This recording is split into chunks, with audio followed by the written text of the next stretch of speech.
বৈশাখের রৌদ্র ছায়ায় নিয়ে নতুন প্রেমের আবাহন আজ এক উপাখ্যানের রেশ রেখে যাবে শুধু দৃষ্টিনন্দন। সালটা 2016।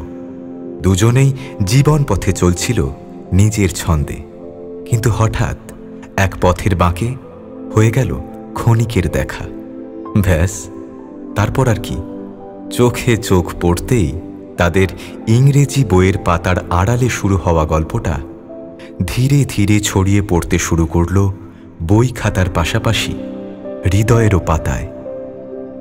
যে প্রেম বসন্ত রঙের ফুল ফুটিয়েছিল, হৃদয় ক্যানভাসে ভালোবাসার তরি বইয়ে রং তুলিতে একসাথে প্রেম এঁকেছিল সৌভিক ও জয়িতা। বছরখানেকের মধ্যে যখন অনুভবটা হয়ে উঠল সত্যি, এক টুকরো সময় চুরি করে সাইকেলের দুটো চাকা ঘুরতে শুরু করল তাদের স্বপ্নের গতিতে।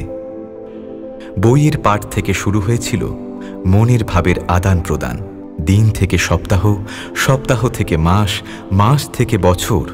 বর্ধমান শহরের এক চার দেওয়ালের মধ্যে থেকে শুরু হয়েছিল এক ভাবনার অনুরণন, যার ছোঁয়া বাতাসে ভেসে হয়তো পৌঁছেছিল নিশ্চিন্তপুরের কোনো এক কিশোরীর স্বপ্নে। মুঠো ফোনে বন্দী হয়ে আবেগ পারাপার করত এক বিস্তীর্ণ নদী, যেখানে কখনো শান্ত ঢেউ, কখনো বা তীব্র জলোচ্ছ্বাস ছুঁয়ে গেছে দুপ্রান্তের কূল, তবুও পার ভেঙে পড়েনি। কোনো এক বিধিলিখনের অদৃশ্য শক্তিতে শিক্ষা আর শিল্পের মেলবন্ধন হয়তো হওয়ারই ছিল।